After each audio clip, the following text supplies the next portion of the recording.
Indonesia, salam Nusantara dari Sabang sampai Merauke, dari Minang sampai Pulau Rote. Mantalah iman kita, mantalah kasih kita, mantalah pengharapan kita. Tentunya dalam Yesus Kristus menjadi Tuhan dan Juru Selamat kita dan Juru Selamat dunia. Jangan katakan bahwa Yesus bukan Tuhan, jangan katakan pula bahwa Yesus bukan Juru Selamat. Dia adalah Tuhan, dia adalah Juru Selamat. Kalau engkau percaya, engkau akan selamat. Engkau tidak percaya, engkau akan dihukum. Yohanes 3 ayat 3 sampai 6. Dan juga Yesus sudah berkata dalam Yohanes 14 ayat yang ke-6, akulah jalan dan kebenaran dan hidup, tiada seorang sampai kepada Allah kalau tidak melalui aku. Dan Rasul Petrus dalam Kisah Rasul 4 ayat 12, dan keselamatan tidak ada dalam siapapun juga selain di dalam Dia Yesus Kristus, karena di bawah kolong langit ini tidak ada nama lain yang diberikan kepada manusia yang olehnya kita diselamatkan. Sebut saja siapa? Tidak ada, hanya Yesus. Karena Dia pernah datang dari surga dan turun dan naik untuk menyediakan tempat bagi kita, untuk menjemput orang-orang yang percaya kepada Dia. Dan kemudian Yohanes 3 ayat 36, karena begitu besar kasih Allah akan dunia ini sehingga Ia mengaruniakan anaknya yang tunggal, supaya setiap orang percaya kepada tidak binasa melainkan beroleh hidup yang kekal. Dengan hati percaya engkau dibenarkan, dengan mulut mengaku engkau diselamatkan, dalam dalam Roma 10 ayat 9 dan 10. Kiranya Tuhan memberkati kita di malam ini. Kita rilekskan hati kita untuk mendengarkan firman Allah, dan semoga kekuatan Tuhan, kekuatan firman, kekuatan Roh Kudus, kekuatan iman, kekuatan doa menyertai hidup kita, dan ketenangan dari Tuhan senantiasa menyertai kita. Mari kita berdoa. Terima kasih Bapa di surga, kiranya Tuhan menolong kami untuk memiliki iman yang disertai pengharapan kepada Tuhan. Di dalam nama Yesus, haleluya, amin. Saya akan membacakan dalam Roma 8 ayat 36 37 sampai dengan 39. Demikian bunyi firman Allah. Tapi dalam semuanya itu kita lebih daripada orang-orang yang menang oleh Dia yang telah mengasihi kita. Sebab aku yakin bahwa maut maupun hidup, baik malaikat-malaikat maupun pemerintah-pemerintah, baik yang sekarang maupun yang akan datang, atau kuasa-kuasa baik yang di atas maupun yang di bawah, ataupun sesuatu makhluk lain yang tidak akan dapat memisahkan kita dari kasih Allah yang ada di dalam Kristus. Ya. Jadi kalau kita lihat ayat yang ke-35, siapakah yang akan memisahkan kita dari kasih Kristus? Penindasan atau kesesakan atau penganiayaan atau kelaparan atau ketelanjangan atau bahaya atau pedang. Dan hidup kita dikatakan lebih daripada pemenang, tetapi saya tidak memberikan judul itu. Iman yang disertai pengharapan. Iman yang disertai pengharapan kepada Tuhan akan memberi kekuatan baru bagi kita. Jadi ketika kita punya iman yang disertai pengharapan, yang pertama lahir, yang harus kita sadari, kita akan mendapat atau dia dari iman itu, kita akan memberi kekuatan baru kepada kita.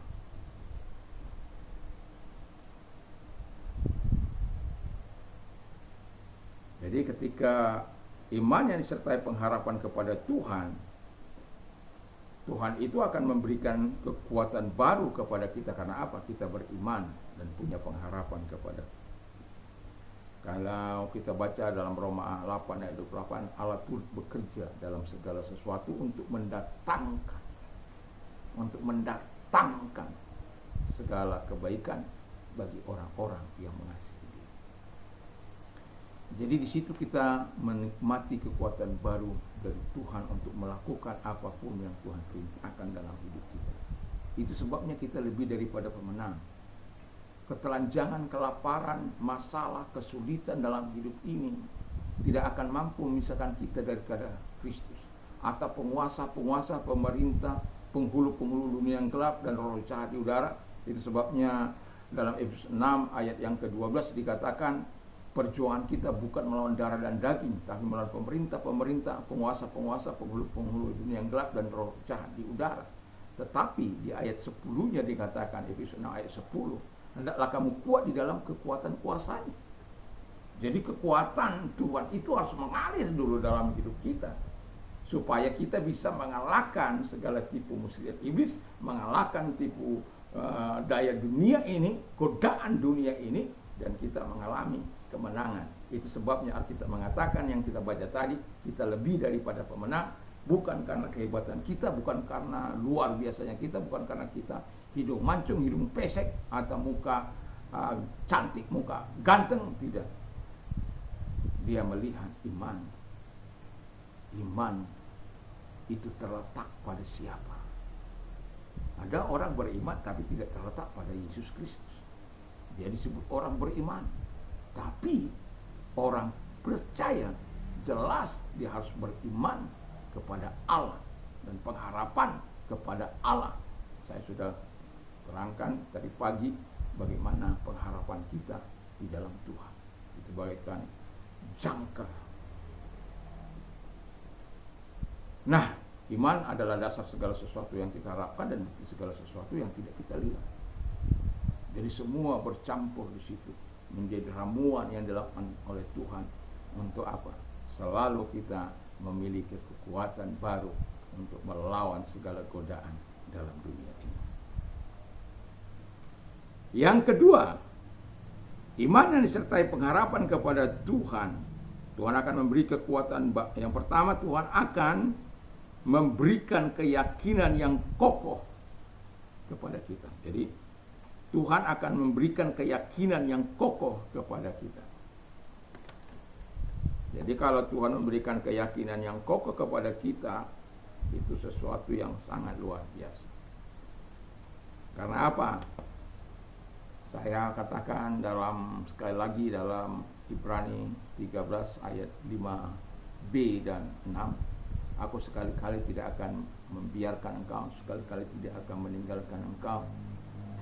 Tuhan adalah penolongku, aku tidak akan takut. Apakah yang dapat dilakukan manusia terhadap aku? Itu keyakinan yang penuh yang kita miliki kepada Tuhan, bahwa Allah senantiasa menyertai kita. Dan kita tahu bahwa Alkitab sudah mengatakan, aku menyertai engkau sampai kepada kesudahan zaman. Immanuel, Allah menyertai kita. Itu bukan hanya sekedar nama, tapi betul-betul dia Immanuel. Allah yang menyertai kita. Allah yang menolong kita. Allah yang menyatakan segala hal kepada kita. Kita dengan yakin, dengan keyakinan penuh menerima segala janji-janji Tuhan itu dalam hidup kita. Kita tidak akan pernah mendapat keyakinan yang teguh kalau kita percaya pada perkataan-perkataan manusia. Tapi kalau kita percaya kepada perkataan ilahi, itu sebabnya saya sering katakan, mengapa saya sering katakan perkataan firman Allah itu, iman timbul dari pendengaran, pendengaran firman Allah. Tidak ada keyakinan yang teguh, tidak ada iman yang teguh dengan sertai pengharapan yang sungguh kepada Allah kalau kita tidak mempercayai firman Allah. Dan itu sebabnya saya mau katakan kepada kita, ketika kita memiliki keyakinan yang kokoh kepada Allah, bahwa hidup kita di dalam kendali Tuhan. Gak mungkin dong kita memiliki keyakinan yang kokoh kepada Tuhan, tetapi hidup kita yang mengendalikan, setan mengendalikan, iblis mengendalikan, penggoda mengendalikan. Tidak, tentu dia yang mengendalikan hidup kita. Apa tujuannya dia mengendalikan kita? Karena ketika Tuhan mengendalikan kita, kita akan dibawa kepada kehendaknya. Kita akan dibawa melakukan apa yang menyenangkan hati Bapa. Dan tidak akan mungkin dia menyimpang dari tugas-tugasnya. Dia tidak akan menyimpangkan kita dari firman Allah. Itu sebabnya ketika kita memiliki keyakinan yang kokoh kepada Tuhan dengan iman dan pengharapan itu, kita akan membiarkan dia mengambil kendali dalam kehidupan kita. Dan juga yang kalau kita memiliki keyakinan yang kokoh kepada Tuhan,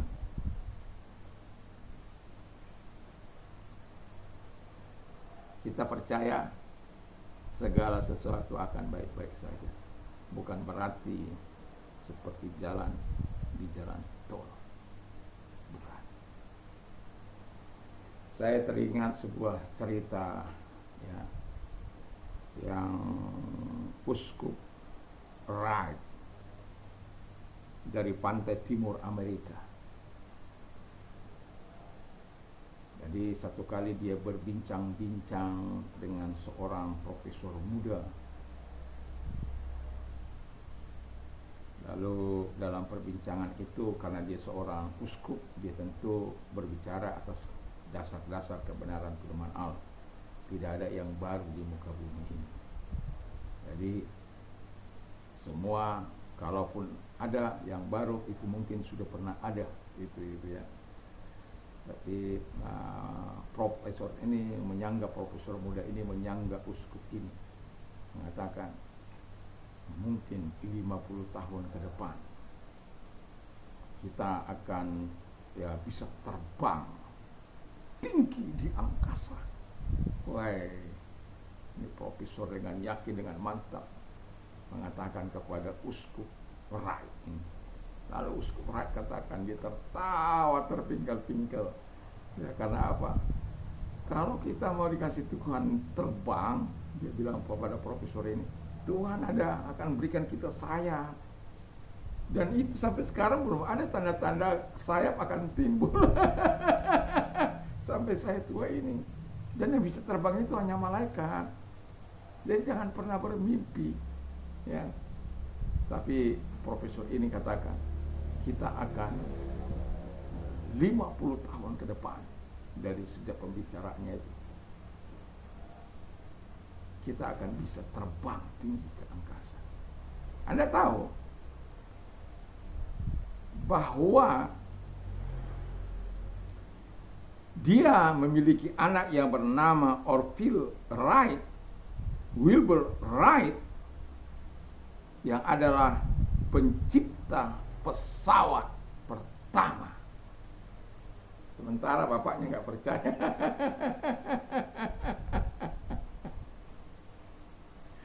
Karena bagi dia nggak ada sesuatu yang baru di muka bumi ini, ya. Dan pada akhirnya kita bisa melihat, karena penemuan anak uskup ini, Uskup Wright dari pantai timur Amerika, kita bisa terbang kemana-mana dengan cepat. Bukan karena kita punya sayap, tapi anaknya menciptakan pesawat yang bisa terbang tinggi ke angkasa untuk membawa manusia ke antar benua. Haleluya. Jadi yang mau saya bilang, kadangkala ada orang bisa melihat ke depan, jauh ke depan, 5-10 tahun ke depan. Tapi ada orang-orang yang kerdil pemikirannya.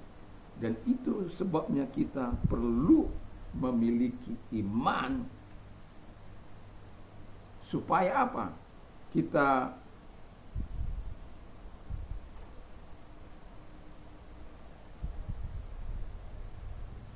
hidup dalam penyerahan kepada Allah.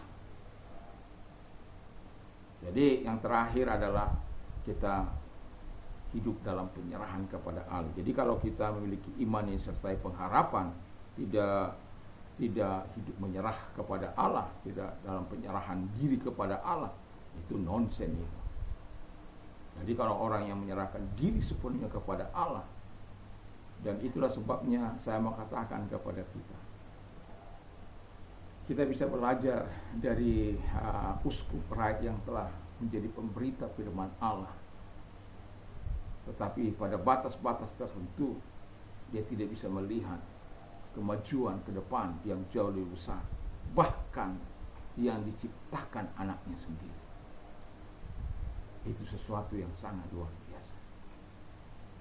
Kalau dia tidak punya anak yang bernama Orville dan Wilbur itu, kita nggak akan mungkin bisa terbang ke Jakarta, terbang ke Singapura dengan cepat. Tapi karena ada anak uskup ini,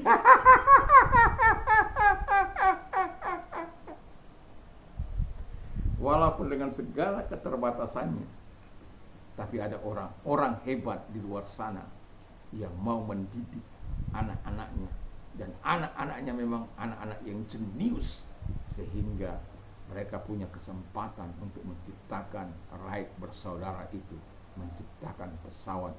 Itulah tipe awal dari misalnya penerbangan itu. Kalau tidak ada mereka, mungkin tidak akan ada penerbangan selanjutnya, yang penerbangan komersial. Dan itu karena penemuan mereka. Dan kenapa? Karena mereka menyerahkan diri kepada Tuhan atas untuk penemuan itu. Dan sebelum mereka menemukan itu, mereka adalah orang-orang yang menyerahkan diri kepada Tuhan.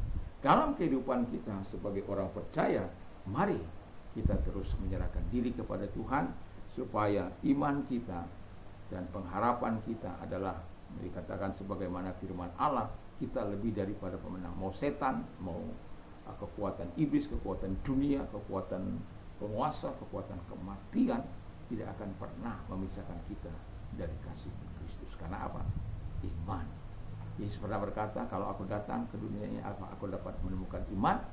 Ya, biarlah kita ketika Yesus datang, kalau Tuhan izinkan kita masih ada, iman kita tetap tinggal. Tapi sebelum, kalaupun kita harus bertemu dengan Dia, dengan ajal, biarlah kita sampai mengembuskan napas yang terakhir, kita tetap beriman kepada Dia dan penuh pengharapan kepada Yesus Kristus. Mari kita kepada Allah.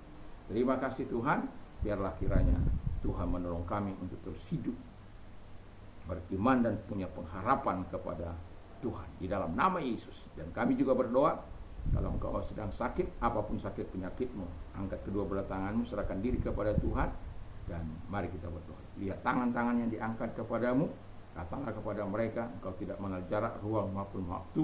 Kami percaya engkau hadir untuk menolong mereka. Dalam nama Yesus, segala sakit penyakit yang mereka derita, aku perintah keluar. Dan oleh biru daripada Tuhan Yesus, engkau sembuh oleh kuasanya, oleh jamahannya, engkau sembuh. Terima kasih. Dan kami juga berdoa kepada mereka-mereka yang mengalami masa-masa sulit. Kami berdoa kepada mereka dalam nama Tuhan Yesus Kristus. Kiranya Bapa di surga, kalau engkau sedang mengalami hal-hal yang sulit, datang kepada Tuhan, dan Tuhanlah jawaban dalam setiap persoalan. Dan kalau engkau orang yang angkat kedua belah tangan, Tuhan lihat tangan-tangan yang diangkat kepadamu, mereka menyerahkan diri, karena engkau mengatakan, kalau kami menyerahkan diri, engkau memberikan kelegaan bagi dan memberikan jawaban, solusi dalam setiap persoalan kami. Kami percaya kepadamu Tuhan, engkau memberikan pertolongan, kebaikan, kemurahan kepada mereka yang membutuhkan pertolongan. Terima kasih, kami bersyukur dalam nama Yesus. Haleluya. Amin. Kiranya Tuhan Yesus memberkati kita semua. Dan malam ini sebelum kita tidur, jangan lupa untuk baca firman Allah, berdoa dan merenungkan firman dan memperkatakan firman Allah. 1-2 ayat perkatakanlah, sehingga itu mengantarkan kepada ketenangan jiwa kita. Tuhan Yesus memberkati. Mantap, mantap, mantap. Damai sejahtera Allah yang melampaui segala akal akan hati dan pikiran kita mulai saat ini sampai selama-lamanya. Amin.